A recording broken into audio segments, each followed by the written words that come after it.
สีปอนสียอดนิยมในตอนนี้ไผหลายคนก็ถามหาและตามหาเนาะมื้อนี้ประคำรีวิวมีสายเดิมศูนย์ลาวคันนี้มานำเสนอเด้อเป็น Toyota Devo เนาะเป็นเกียร์กระปุกเด้อทุกคนเด้อมีกล่องมีจอให้ครบเลยเนาะออปชั่นโคตรเต็มออปชั่นตัว G เนาะมีแอร์ล้างให้น้ำพร้อมและที่สำคัญคันนี้จะเป็นปุ่มสตาร์ทเนาะบ่ต้องเสียบกุญแจเข้าเฮาก็สามารถเหยียบคันและบีบปุ่มสตาร์ทได้สะดวกสบายเลยเนาะคันนี้สะดวกสบายเลยตาฟืนตาไฟก็เป็นตา LED เนาะพร้อมนั้นเฮาก็ยังเสริมแต่งกระจังหน้าให้แบบเท่ๆรอๆแบบนี้เลยเนาะแบบที่เห็นนี่เลย โคตรงามแห้งรถของเฮาอยู่ปากเซเลยสนใจติดต่อมาใส่เบอร์ของเฮาอะไร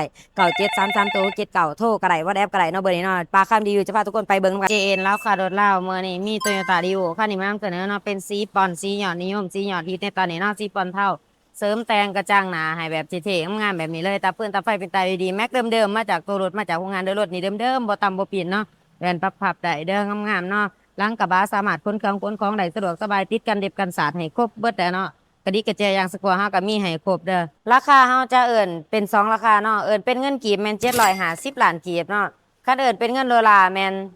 34,000 ดอลลาร์เนาะตัวนี้เนาะจ่ายเป็นเงินหยังก็ได้เนาะจ่ายสดจ่ายผ่อนเป็นเดือนเป็นปีได้เนาะผ่อนได้ทุกสกุลเงินเด้อลูกค้าท่านใดต้องการเอารถมาแลกมาเปลี่ยนมาเทิร์นกันก็ได้ติดต่อมาเอาได้ที่เบอร์9733 โต 7 เก่าหรือส่องทางแฟนเพจเจนเราค่ะรถเล่าใครมาเบิ่งทางในนำกันเนาะทางในหุ้มห่อบ่อหนังเนาะสีตับหมูแคบขาวเด้อเป็นบ่อ VIP เนาะ จบงามๆเลยปูพื้นให้เรียบร้อยเบิดเนาะสีตะโมโคตรงามเลยมาเบิ่งข้างหลังกว้างๆเนาะสามารถนั่งหลายๆคนเลยมีแอร์หลังให้น้ำพร้อมออปชั่นโคตรเต็มเลยเนาะคันนี้เนาะเย็นๆทั่วถึงเลยลำโพงเฮามีให้ทั้ง4ข้างประตูทั้งเทิงก็มีเนาะเสียงดังฟังถุ่มเลยเป็นพวงมาลัยมัลติฟังก์ชันเนาะมีหน้าปอกหน้าปัดให้แจ่งๆแจ่มๆแบบนี้เลยมี2แอร์ที่สามารถอวยซ้ายอวยขวาได้สะดวกสบายมีบนเบิ่งม่วงเบิ่งเวลาให้อีกเนาะ และหน้าจอของเราเป็นหน้าจอเดิมๆมาจากโรงงานมาจากตัวรถเด้อสามารถสัมผัสได้สะดวกสบายแบบนี้เลยตัวนี้จะเป็นปุ่มสตาร์ทเนาะเฮาบ่ต้องซุบกุญแจเข้าก็มีปุ่มสตาร์ทให้สตาร์ทได้แบบสบายเนาะสะดวกสบายตัวนี้จะเป็นระบบออโต้หรือระบบแอร์ของเฮาเนาะมักแบบออโต้ให้กดปุ่มออโต้เนาะแต่ถ้าหากว่าปุ่มออโต้เฮาบ่ต้องการมันเนาะเฮาก็ห้วยมันขึ้นห้วยมันลงแบบนี้ก็ได้คันเอามันขึ้นเนาะพัดลมมันก็จะแห้งขึ้นเอาพัดลมลงมันก็จะลงแบบนี้เนาะสะดวกสบาย ตัวนี้จะเป็นเกียร์กับปุ๊กเด้อทุกคนเด้อครับขี่สะดวกสบายเนาะประหยัดน้ำมันอีกเนาะทุกคนมีกล่องถอยขึ้นมาในหน้าจอน้ำผอมเนาะเวลาเขาเกียร์ถอย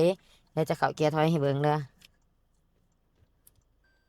นี่เนาะแจ้งเลยมาเบิ่งล้างกระบะนำกันเนาะล้างกระบะอยู่นี่จะเป็นออปชั่นตัว G เนาะออปชั่นเต็มคือที่เราพาเบิ่งเลยบัดนี้จะเป็นกล่องถอยเนาะตอนนั้นเขาเกียร์ถอยเมื่อกี้เด้อซื้อจากศูนย์ลาวโตโยต้าภาคใต้เฮาเองเลยเนาะคันนี้เนาะนี่คันสองคันส้นทั้งหลังเฮาเท่ๆงามๆแบบนี้เลยเด้อ เพิ่นเสริมเพิ่นแต่งใส่โคตรงามเลยเนาะเจากของเดิมเดี๋ยวใครมาเบิ่งข้างในแม็กไดเนอร์งามๆเนาะมีห้อยขีดกวาดตามการใส่งานเด้อหัวน็อตของเฮาทั้ง2ข้างอยู่ครบทุกจุดทุกเม็ดข้างนี้ก็คือกันอยู่ครบเบิดเนาะกระดิกกระเจยางสกัวเฮามีให้ครบเด้อมาเบิ่งของเจ้าของเครื่องนํกันเลยเนาะจักดีเย็นโซลังแหนนจักบ่วัวบ่ซึมบ่เป็นไอบ่เป็นควันเนาะนี่บ่เป็นไอบ่เป็นควันเด้อหมอฟืนหมอไฟยังใหม่ๆแจ่มๆเนาะหัวน็อตอยู่ครบทุกจุดทุกเม็ดตัว L ก็อยู่ครบเนาะ ทางนี้จะเป็นตัว R เด้อมาเบิ่งมาเสกเอาโลดฟ้ากระป๋อกระโปรงเนาะโลโก้โตโยต้าอยู่ครบเบิดเลยเนาะรับประกันให้รถเบิดเดิมจากดีแอร์เย็นแท้แน่นอนฝากไปเติมรถทุกท่านเด้อก็รถคันนี้เนาะโตโยต้าดีโวเนาะสายเริ่มศูนย์ลาวเด้อเกียร์กับปุ๊กเนาะคันนี้เนาะเป็นเกียร์กับปุ๊กเด้อสีสันงามๆเนาะสียอดนิยมในตอนนี้เลยออปชั่นเต็มคือที่พาเบิ่งพาเก่าเนาะออปชั่นตัว G มีแอร์ล้างให้น้ำผอมอีกเด้อทุกคนมีกล่องมีจอยครบเบิดทุกอย่างเลยเนาะสำหรับราคาเนาะราคาเป็นเงินกีบแมน750 ล้านกีบเนาะ คันเป็นเงินดอลลาร์แมน34,000 ดอลลาร์เนาะมาโหมาร่วมกันได้ใจสดใจผ่อนเป็นเดือนเป็นปีได้เนาะผ่อนได้ทุกสกุลเงินเด้อสำหรับลูกค้าท่านใดต้องการเอารถมาแลกมาเปลี่ยนมาเทิร์นกันก็ได้ติดต่อมาหาเฮาได้ที่เบอร์9733 โต 6 7 9หรือ2ทางแฟนเพจของเฮา JN ลาวคาโดลาวประคำรีวิวขอขอบใจทุกคนที่กดไลค์กดแชร์และซัพพอร์ตเนาะบ๊ายบาย